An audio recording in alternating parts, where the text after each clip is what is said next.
David Rodríguez, el auditorio es suyo. Muy amable, hermano Pablo. Gracias nuevamente por la invitación y es para mí un verdadero placer estar nuevamente con ustedes después de un buen tiempo. Hace tiempo que no estoy enseñando por estas plataformas de Zoom y la razón, bueno, por nada en especial, simplemente porque he estado abocado a la obra local, ya que se nos dieron el permiso de poder reunirnos. Y también he pasado con mi esposa, que ha tenido problemas en su pierna izquierda. Si algunos saben, otros no saben, pero mi esposa tiene problemas de insuficiencia venosa profunda y eso hace de que cada tanto se le forme úlceras en su pie, en su tobillo, en esa zona. Entonces, a veces cuando eso ocurre, trato de abocarme a ella para que se recupere y gracias a Dios, se encuentra ya recuperada, se encuentra en perfectas condiciones, se encuentra bien.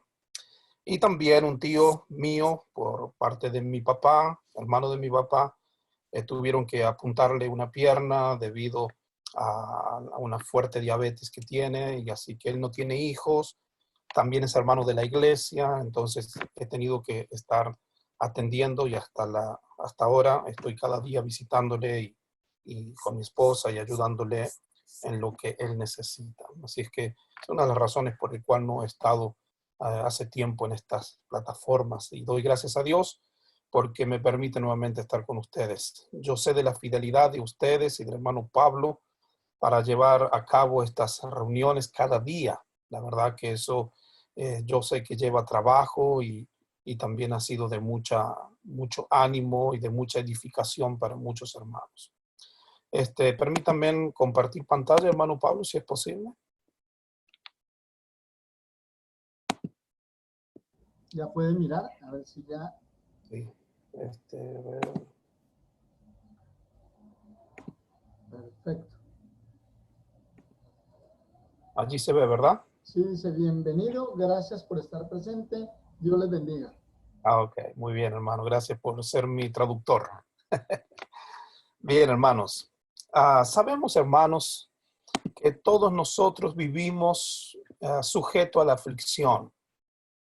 Cuando digo que vivimos sujeto a la aflicción es porque sabemos que día a día ustedes y yo vamos por diferentes tipos de problemas. Yo no puedo asegurar en este momento que usted está teniendo un problema muy grave en este momento, ni usted tampoco puede asegurar que yo lo tengo, pero sí podemos saber ambos que poco o mucho todos estamos lidiando y luchando con algún problema. Vivimos lamentablemente en un mundo donde los valores y los parámetros están siendo controlados lamentablemente por el príncipe de este mundo, entendiendo, sabiendo, hermanos, que como dice Primera de Juan, que el mundo entero está bajo el maligno. Para nosotros, los cristianos, sabemos que hay esperanza. Nosotros tenemos una mirada, tenemos una esperanza. Y no solamente eso, sino que también tenemos principios que nos ayudan a lidiar con las dificultades mientras nosotros peregrinamos por este mundo. Y nosotros podemos encontrar muchos pasajes, centenares de pasajes en las Escrituras donde nos ayudan justamente a poder soportar las dificultades, a poder nosotros tomar los problemas con otra perspectiva, con otra mirada. Y esto el Señor nos ha dejado y realmente es una bendición. Solamente para que podamos tener en cuenta algunos pasajes. Mateo 28, Salmo 55, versículo 22, nos dice, echa sobre Jehová tu carga y él te sustentará. No dejará para siempre caído al justo. Es un pasaje, es un salmo que a mí me encanta. Echa sobre Dios toda tu carga, todo tu peso y él va a sostenerte, porque él ha prometido no dejarnos caer. Él nos va a sostener, nos va a ayudar. Jesús dijo allá en Mateo 28, verso 20, que él iba a estar con nosotros todos los días hasta el fin del mundo. Es una promesa. Y evidentemente estos pasajes de las Escrituras nos ayudan en nuestro peregrinaje cristiano. También encontramos aquel pasaje de 1 de Pedro 5, verso 7, que dice, echando toda vuestra ansiedad sobre Él, porque Él tiene cuidado de vosotros. Pasaje muy similar al de Salmo 55. Y tenemos también el pasaje de Romanos, allá en el capítulo 8, versículo 32, que dice, el que no escatimonia a su propio Hijo, sino que lo entregó por todos nosotros, ¿cómo no nos dará también con Él todas las cosas?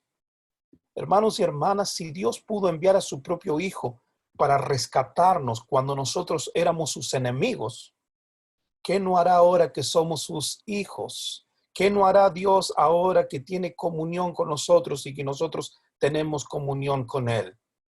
Las Escrituras también dicen de que Él tiene sus oídos atentos a las oraciones de los justos. Y realmente nosotros debemos considerarnos justos, estar seguros de eso y de servir a Dios fielmente.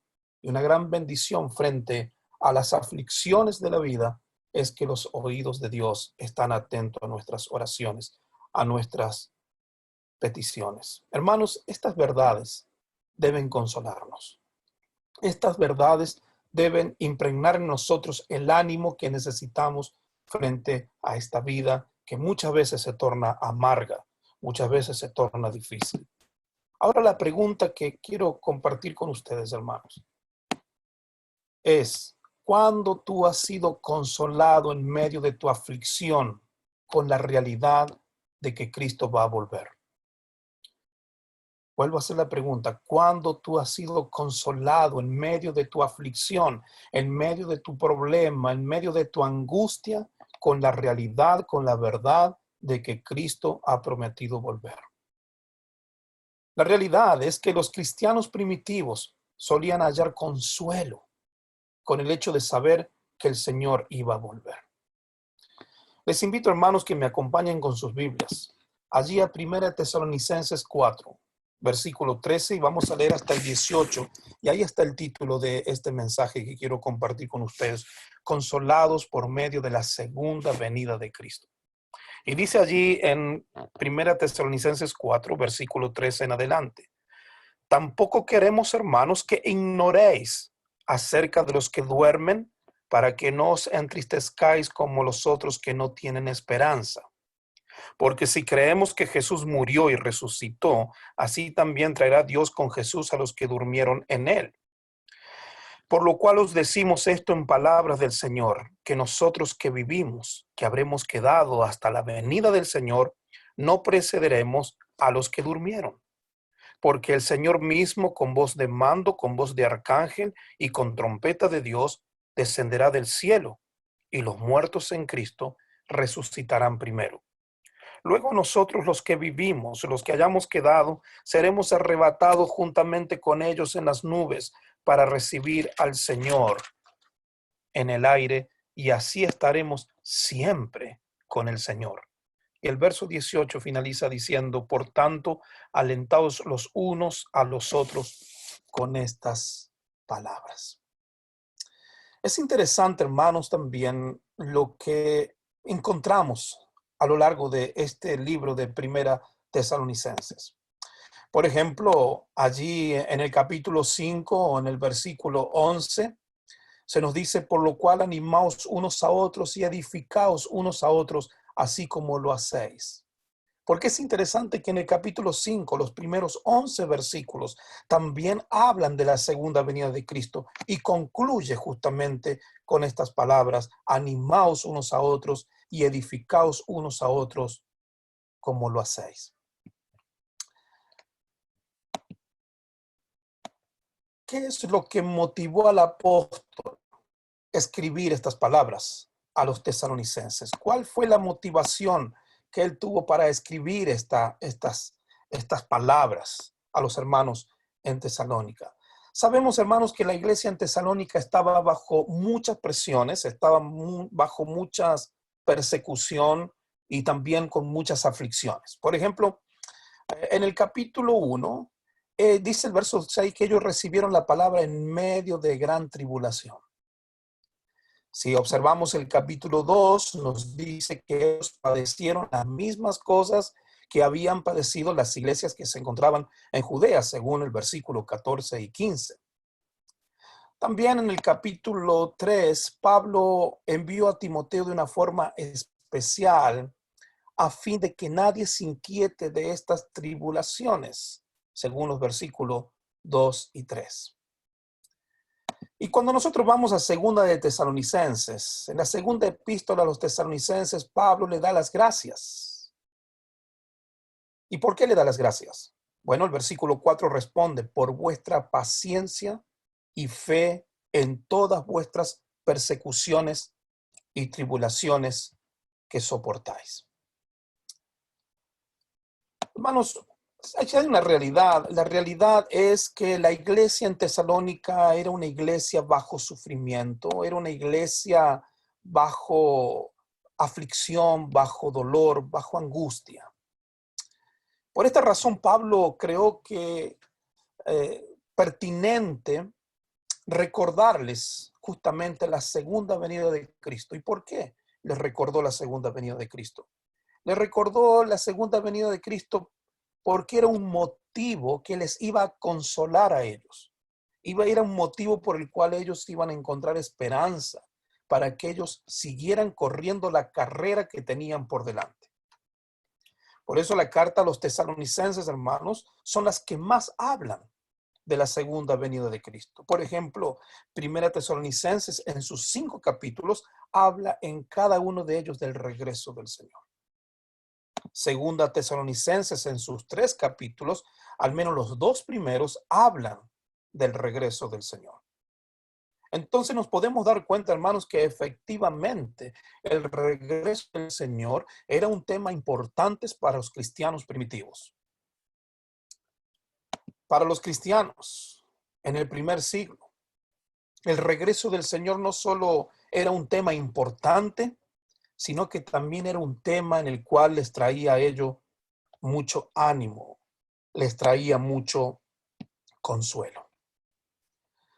Hermanos, las dificultades y las aflicciones no era en realidad el único problema que los tesalonicenses tenían. Ellos tenían ciertas preocupaciones a causa de las filosofías que tenían algunos contemporáneos de aquel momento.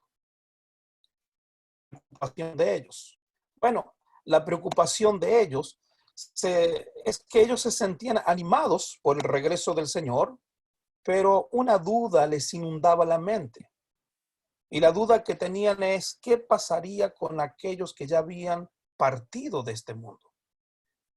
¿Se perderían ellos del encuentro con Jesús cuando el Señor regrese? Porque Él es lo que Él había prometido. Pero lamentablemente ellos estaban siendo inundados en su mente, producto de la filosofía de los epicúreos, que ellos sostenían ciertas ideas. Y una de esas ideas que ellos sostenían es que decían que mientras vivamos, la muerte no existe para nosotros. Y cuando la muerte aparezca, entonces nosotros ya no existimos. Es lo que ellos pensaban.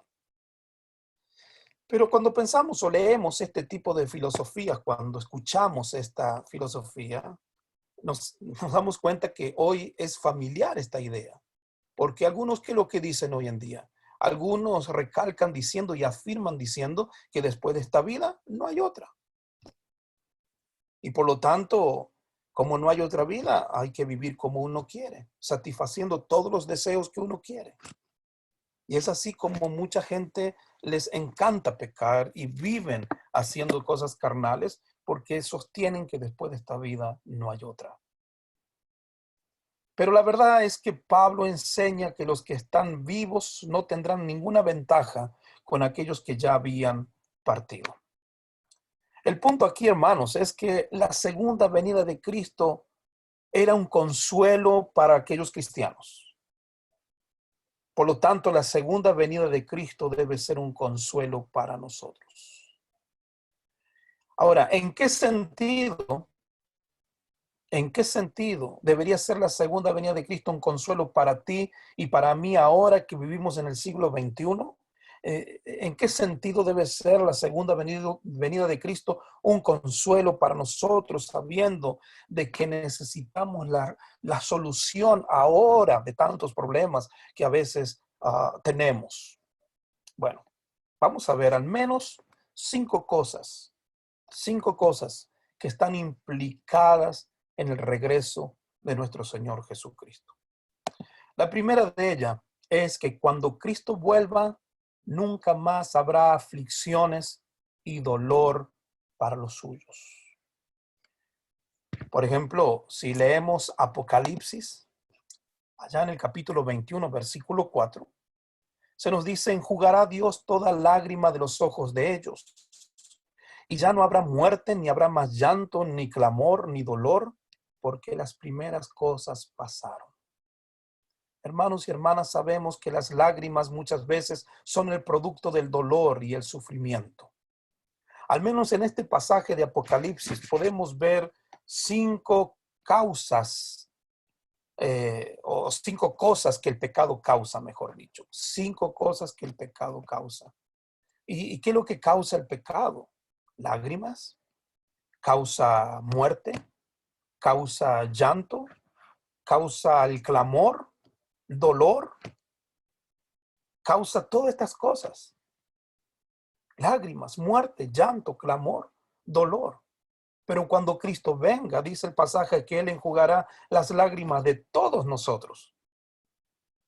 Y es porque en el cielo no habrá motivo de dolor, no habrá motivo de angustia, ni de limitaciones.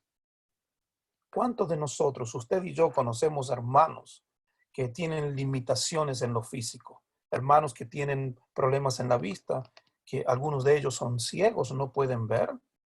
Hermanos que no pueden caminar. Yo contaba al principio de un hermano de la iglesia y que a la vez es un tío en la carne mío, un tío mío, hermano de mi papá, un fiel cristiano, pero él tuvo que sufrir hace 2 semanas atrás la pérdida de una de sus piernas, totalmente. Y eso causó mucha tristeza a él cuando el médico le dijo que debían apuntarle su pierna, y yo estaba ahí con él. Me causó mucha tristeza a mí también en lo personal.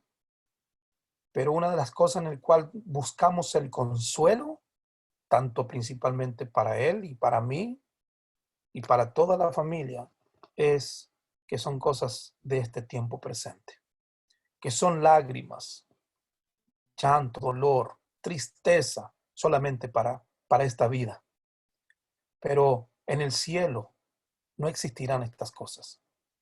Es porque desde que nacemos hasta que morimos estamos sujetos al dolor, estamos sujetos a muerte, estamos sujetos a enfermedades, estamos sujetos a tantos problemas, tantos hermanos y familiares de hermanos en el cual están sufriendo y algunos han partido debido a este reciente virus que todos estamos sufriendo.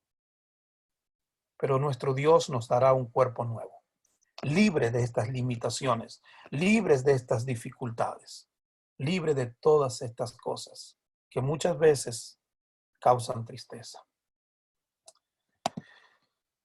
En segundo lugar, cuando Cristo vuelva, seremos librados de las tentaciones. Y al ser librados de las tentaciones, vamos a estar en gloria.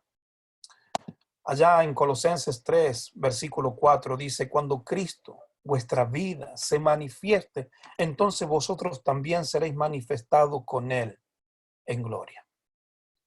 Por medio del Evangelio hemos sido librados de la esclavitud del pecado. Pero muchas veces, hermanos, aunque el cristiano no debe pecar, como cristianos no debemos pecar, pero a veces, hermanos, caemos en pecado. A veces pecamos de vez en cuando y debemos pedir perdón a Dios. Como dice Primera de Juan, no debemos pecar, pero si alguno hubiere pecado, abogado tenemos, y ese es Jesucristo.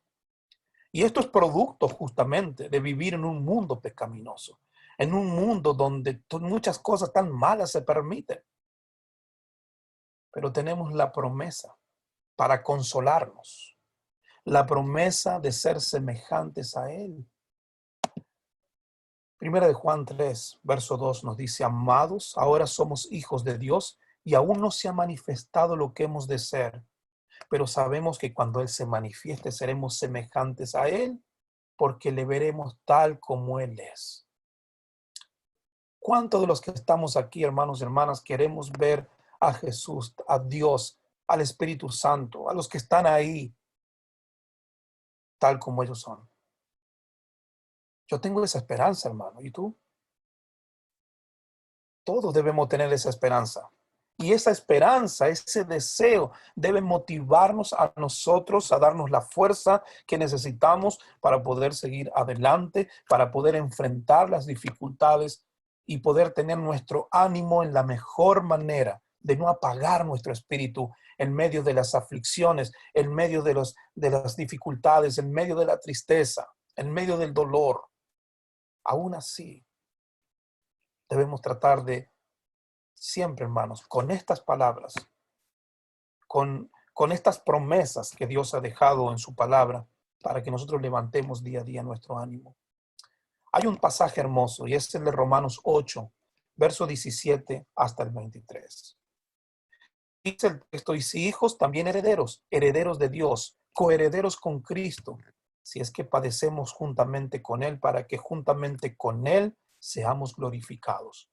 Pues tengo por cierto que las aflicciones del tiempo presente no son comparables con la gloria venidera que en nosotros se ha manifestarse. Mire lo que dice este verso. Que las aflicciones del tiempo presente, este tiempo, este momento donde tú y yo estamos viviendo, donde estamos peregrinando, las aflicciones que tenemos no se comparan para nada con la gloria venidera que vamos a recibir cuando el Señor venga. El verso 19 en adelante dice: porque el anhelo ardiente de la creación es el aguardar la manifestación del Hijo de Dios. Ese debe ser nuestro anhelo, aguardar la manifestación del Hijo de Dios.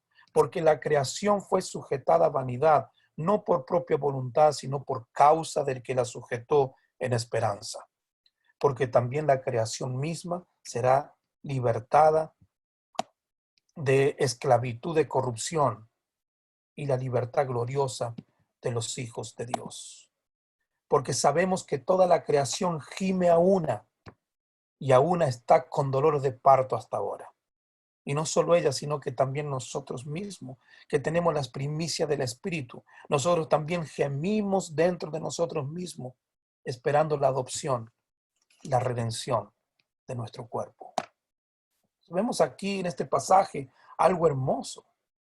Pensar que llegará un día en que yo no tenga que lidiar con mi pecado, no tener que lidiar con las tentaciones, no tener que lidiar con las cosas que a veces entran por nuestros ojos, nuestros oídos, verdaderamente es un sueño. Y es un sueño que todos debemos manifestar, tener. Cuando el Señor venga, nunca más vamos a tener que preocuparnos en lidiar, en luchar con nuestros pecados. Cuando Cristo vuelva, nosotros nos gozaremos en el fruto de nuestros esfuerzos. Esto también es muy importante. Primera de Tesalonicenses, capítulo 2, versículo 19 al 20, se nos dice: porque ¿cuál es nuestra esperanza o gozo o corona de que me gloríe? ¿No lo sois vosotros delante de nuestro Señor Jesucristo en su venida? Vosotros sois nuestra gloria y gozo. Pablo se gozaba de que al venir Cristo, otros cristianos serán llevados eternamente con él. Hermanos y hermanas, será de gozo poder ver a aquellos a quienes hemos enseñado el Evangelio y hemos administrado en la doctrina de Cristo, verlos ascender junto con el Señor a los cielos. Eso será motivo de mucha alegría. No es para que nos vanagloriemos nosotros hoy aquí. No es, hermanos, que nosotros vamos a predicar y a enseñar para cosechar aplausos, éxitos. No lo hacemos por eso, hermanos. Lo hacemos porque amamos las almas perdidas. Amamos el Evangelio y en el cual compartimos, y vamos a nosotros, nos consolamos en saber que muchos de nuestros hermanos en el cual hemos administrado, hemos enseñado, le hemos llevado la verdad del evangelio, se irán al cielo. Porque el Señor recibirá a los suyos. Y cuando el Señor venga y reciba a los suyos, Él va a recordar aquellas palabras de Mateo 25, verso 35 al 36, cuando dijo, porque tuve hambre y me diste de comer. Tuve sed y me diste de beber. Fui forastero y me recogisteis. Estuve desnudo y me cubristeis. Enfermo y me visitasteis. En la cárcel y vinisteis a mí. Por eso Dios va a recordar con gratitud nuestros esfuerzos para la gloria de Él. No para la gloria nuestra. No es para la gloria de los hombres. No es para la gloria de los predicadores. Es para la gloria de nuestro Dios. Porque el trabajo que hacemos, hermanos, por la causa de Cristo, el trabajo que hacemos por la iglesia, para la gloria de Dios, no es un trabajo en vano. Claramente nos dice 1 Corintios 15, verso 58. Así que, hermanos míos, amados, estad firmes y constantes, creciendo en la obra del Señor siempre, sabiendo que vuestro trabajo en el Señor no es en vano. Podemos darnos cuenta, hermanos, cómo estas palabras, cómo estos pasajes, pensando en el retorno de nuestro Señor Jesucristo, son tan importantes para ayudarnos a luchar contra los problemas de la vida. Cuando Cristo vuelva, se hará justicia y los suyos serán vindicados. Su justicia no solo se manifestará recompensando a los suyos, recompensando a aquellos que han sido fieles, recompensando a aquellos quienes han amado la voluntad del Señor y lo han llevado a cabo en sus vidas, sino que también juzgará a aquellos que no han hecho la voluntad de Dios, aquellos quienes se han ocupado en la vida a ignorar el evangelio, su causa, su iglesia, aquellos que han perseguido a los cristianos, que han maltratado a los cristianos. Segunda Tesalonicenses, capítulo 1, versículos 5 al 9, dice: esto es demostración del justo juicio de Dios, para que seáis tenidos por dignos del reino de Dios, por el cual asimismo padecéis. Porque es justo delante de Dios pagar contribulación, a los que os atribulan, y a vosotros que sois atribulados, daros reposo con nosotros, cuando se manifieste el Señor Jesús desde el cielo con los ángeles de su poder. Y el pasaje sigue. Verso 8 dice: en llama de fuego, para dar retribución a los que no conocieron a Dios, ni obedecen el evangelio de nuestro Señor Jesucristo, los cuales sufrirán pena de eterna perdición, excluidos de la presencia del Señor y de la gloria de su poder. Yo no quiero estar ahí. Y tú, hermano, sabemos que tampoco. Y es por eso que hacemos tantos esfuerzos, hermanos, tantos esfuerzos. Muchos cristianos fieles hacen tantos esfuerzos por llevar el evangelio a otras personas, por compartirlo. Nos causa tristeza cuando vemos que muchos lo niegan, porque no ven esta realidad. La realidad que sufrirán en llama de fuego.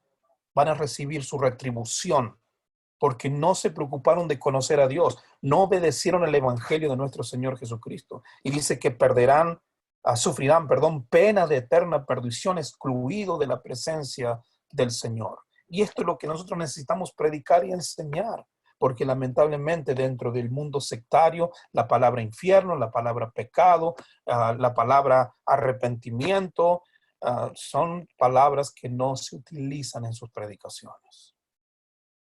Pero nosotros necesitamos enseñar sobre esta realidad. Hay una ira venidera, y esa ira venidera se manifestará en el día del retorno del Señor. El Hijo nos librará de esa ira venidera, los que son fieles. Por eso dice 1 Tesalonicenses 1:10, y esperar de los cielos a su Hijo, al cual resucitó de los muertos, a Jesús, que nos librará de la ira venidera. Esto debe consolarnos, porque la ira venidera no se compara en absoluto, o mejor dicho, los problemas que nosotros acarreamos en este mundo, las aflicciones que acarreamos en este mundo, para nada se compara con la ira venidera. Entonces, hermanos, muchas cosas injustas a veces soportamos en este mundo. Sin embargo, cuando Cristo venga, nunca más sufriremos por las injusticias. Tantas cosas injustas que sufrimos. Por eso en una de las parábolas del Señor Jesús, en Mateo 5:6, ¿se acuerda lo que dijo? Bienaventurados los que tienen hambre y sed de justicia, porque ellos serán saciados, dice el Señor. ¿Cuándo serán saciados ellos? Cuando Cristo vuelva. La persecución que sufrimos hoy, hermanos, no es como la de los primeros cristianos, al menos nosotros, porque yo sé que hay países donde muchos cristianos sufren persecución física, pero las que sí sufrimos hoy tiene mucho que ver con la injusticia y tiene que ver con aquellas cosas que son injustas y que la aplauden, cosas injustas que realmente le dan cabida, le dan lugar. El feminismo, ¿verdad? El aborto y tantas cosas que injustas que estamos viendo, los matrimonios homosexuales y muchas cosas tan horribles que está ocurriendo hoy en día y que son injustas. Cuando Cristo vuelva, nos encontraremos con Él para estar con Él por siempre. Y este es el centro de todo. Este es el eje de todo. El protagonista de la segunda venida de Cristo no somos nosotros, hermanos, sino que es el Señor. Él es el principal protagonista de ese día que llegará. No somos nosotros. Primera Tesalonicenses 4, verso 17 dice, luego nosotros, los que vivimos, los que hayamos quedado, seremos arrebatados juntamente con ellos en las nubes para recibir al Señor en el aire. Y así estaremos siempre con el Señor. Me encanta esa frase, estaremos siempre con el Señor. Esta será una comunión perfecta en el resto de nuestra eternidad. Porque Jesús quiere que veamos su gloria. Jesús quiere que nosotros veamos su gloria. Dice, Padre, en Juan 17, verso 24, dice, Padre, aquello que me has dado, quiero que donde yo estoy, también ellos estén conmigo, para que vean mi gloria que me has dado, porque me has amado desde antes de la fundación del mundo. Cuando el Señor venga, Dios contestará la oración de su Hijo. Cuando el Señor venga, nosotros podremos estar eternamente con Él sin la presencia del pecado en nosotros y sin la presencia del pecado en ningún lado. Estaremos eternamente dándole gloria, dándole honra, cantándole a Dios, cantando, glorificándole cara a cara, como dice ese himno que al menos aquí cantamos, se llama Cara a Cara. Estaremos con el Señor. Yo ya quiero estar allí, hermano, ¿y tú? Yo sé que también. Es la gloria de Dios lo que hace el cielo. Por eso, hermanos, qué tan interesantes son las enseñanzas que encontramos en estos libros de Primera Tesalonicenses, Segunda en Tesalonicenses. Hermanos, en conclusión, en vista de lo que vimos, ¿cómo no hemos de consolarnos por medio de la segunda venida de Cristo? Tal como había dicho Pablo en Primera Tesalonicenses 4, verso 18, que dice, por tanto, alentaos los unos a los otros con estas palabras. Esta esperanza debe darnos fuertes motivaciones de seguir adelante. Yo sé que muchas veces en la vida, hermanos, todo se torna muy difícil. Yo sé, hermanos, yo sé que muchas veces las enfermedades, los problemas económicos, problemas familiares, problemas con los hijos, problemas con los padres, el trabajo, la sociedad, a veces hace de que nosotros nos sintamos frustrados, nos sintamos mal. Pero hermanos, tenemos motivos más que suficientes para seguir adelante. Y esos motivos están en Cristo. Esos motivos para seguir adelante están en su palabra, en este grandioso libro, para que día a día podamos leerlo, estudiarlo. El trabajo que muchos hermanos hacen en la plataforma, como el que está haciendo nuestro hermano Pablo, tiene como objetivo motivarnos a través de la enseñanza escritural, a través de la palabra de Dios, para que nosotros podamos fortalecernos en el Señor y en el poder de su fuerza, como dice Efesios capítulo 6, versículo 10. Alguien dijo, la esperanza del futuro es lo único que te da motivo en el presente. Hermanos, lo que debe motivarnos hoy son las promesas que el Señor Jesús ha dejado en cuanto a su retorno, en cuanto a lo que Él ha dicho. No solamente que nos ayudará en esta vida, sino que lo majestuoso, lo grandioso será que Él va a venir a buscarnos y va a llevarnos a estar eternamente con Él, y ya no existirá nada, nada por el cual haga que en nuestros ojos caigan lágrimas, haga que nosotros experimentemos la muerte, haga que nosotros sentamos llanto, haga que nosotros manifestemos clamor, haga que nosotros tengamos dolor. Eso no existirá. Por eso, hermanos, usted y yo vivamos de tal manera, de tal modo, que este pensamiento pueda consolarnos todo tiempo, todo momento. Consolarnos, hermanos, de saber que Cristo volverá, que el Señor vendrá a buscar a su iglesia. La invitación siempre está, como dice Hechos 2:41, así que los que recibieron su palabra fueron bautizados. Siempre me gusta animar, si hay alguien aquí en la plataforma que aún no es cristiano o aún no es cristiana, que hoy pueda tomar la decisión de convertirse, de bautizarse para el perdón de sus pecados y poder comenzar una nueva vida en Cristo, y teniendo esa mirada y esa esperanza y esa promesa que pronto vendrá a buscarnos. Muchas gracias, amados hermanos. Ha sido un privilegio, un placer haber compartido esta lección junto con ustedes, y gracias por darme el lugar. Dios les bendiga, amados hermanos. Día de victoria y gran resplandor, cuando Cristo volverá. Qué glorioso encuentro con mi Salvador, en las nubes se verá, en las nubes Él vendrá, en aquel día final.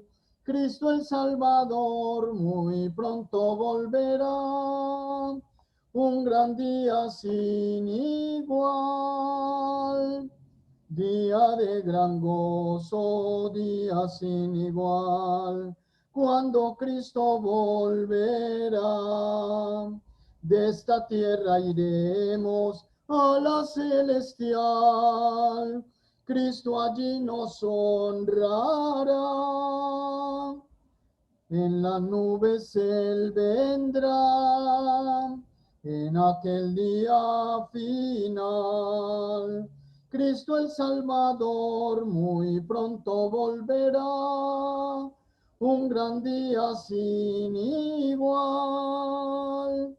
Oye la trompeta que anunciando está la venida del Señor. Ya no más dolores ni afán allá, con Jesús triunfó el amor. En las nubes Él vendrá, en aquel día final.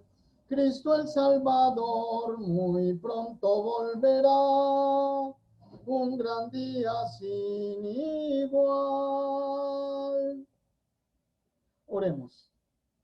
Bendito Padre Celestial, Dios eterno, Creador del cielo y de la tierra, de lo visible y lo invisible, tú que vives en el cielo rodeado de ángeles, de arcángeles, de querubines, frente a los cuatro seres vivientes y todo el ejército celestial que has creado, ante ti nos hemos dirigido en este momento, escuchando tu palabra por medio de nuestro hermano David Rodríguez, y entender que algún día cesará el dolor, el sufrimiento, cesará todo lo que nuestro cuerpo muchas veces vive o siente. Gracias por recordarnos a través de esta lección que su amado Hijo algún día vendrá a llevar su iglesia y a consolarnos por la eternidad. Bendito Padre, Dios de la gloria, tú que hiciste los cielos con el poder de tu palabra y que hiciste también al hombre con el poder de tu palabra y lo dotaste de inteligencia, de raciocinio, de capacidad intelectual y le diste nombre sobre todo nombre sobre la tierra para que la ejecutara, para que la transformara, y también que mandaste a tu Hijo Jesucristo a rescatar esos hombres que una vez se desviaron por causa del pecado, y nosotros somos parte de esos hombres. Tú nos has llenado de alegría y de sustento nuestros corazones. Tú nos has rescatado por medio de tu Hijo, en medio de este mundo donde la maldad es cada día más grande y donde el hombre cada vez se aleja de ti. Es un esfuerzo, es una alegría inmensa poder, Señor, vivir en tu palabra, seguir con tu palabra adelante en el camino de la salvación. Bendice al hermano David Rodríguez, bendice a su señora. Ten misericordia también de ella por sus aflicciones y sus enfermedades que tiene en su pierna, Señor de la gloria, en su salud física. Tú tienes el poder para hacer que las cosas sucedan. No te exigimos nada porque ¿quiénes somos nosotros para exigirte? Solamente te clamamos y te imploramos que mire nuestras enfermedades, las que tenemos, y que aún los médicos no pueden con ella. Pero tú sí puedes, bendito Padre, porque tú hiciste al hombre a tu imagen y tu semejanza y tú eres todopoderoso. Solamente clamamos a tu misericordia para que ayudes a todos los hermanos que de una o de otra manera están enfermos por alguna enfermedad que quizás para los hombres es imposible, pero para ti todo es posible. Gracias, Padre, por esta oportunidad que nos has dado y bendice a cada uno de los que nos congregamos hoy, a nuestra hermana Isabel, a nuestra hermana Luisa Castro, a nuestro hermano David Rodríguez, a Germán Centeno, a Ariel Hernández, a Caleb, a mi esposa, a mi hijo Josué, a Lucía, Señor, a Luz Dari, a Ana Castro, a Jorge Campos, a Cecilia, a Sabrina, a Alfonso Monroy, a René Gutiérrez, bendito Padre, ayuda a René con su oído que no escucha para que tú, Señor, cuando le vayan a hacer ese lavado, se lo hagan y él pueda escuchar, Señor, porque si la aflicción en la carne de cualquier enfermedad a nosotros nos aflige, Padre Santo, porque somos materia, pero si clamamos, tú dices que responderás. Respóndenos, bendito Señor. Por Leonil también te pedimos que se conecta con nosotros, por nuestra hermana Nelcy Peña, para que tú la bendigas y la ayudes en su estudio allá en Panamá y salga avante, Padre Santo, en sus estudios y pueda realizarse como una persona que quiere aprender alguna carrera y quiere ayudar a los demás. Bendito Padre, gracias por darme esta oportunidad de estar aquí todos los días con el fin de animarnos unos a otros en tu palabra y de fortalecernos en el Señor Jesucristo. Padre de la gloria, en tus manos encomendamos esta tarde, Señor, que comienza o que ya se está acabando y la noche que viene. Y gracias nuevamente porque al finalizar la tarde finalizamos con tu palabra, escuchando tu evangelio y animándonos en tu palabra, que es la fuente de salvación y es la fuente de la vida. Gracias, Padre, y todo esto te lo pedimos a través del que es y que era y que ha de venir, nuestro Señor Jesucristo, tu Hijo. Amén.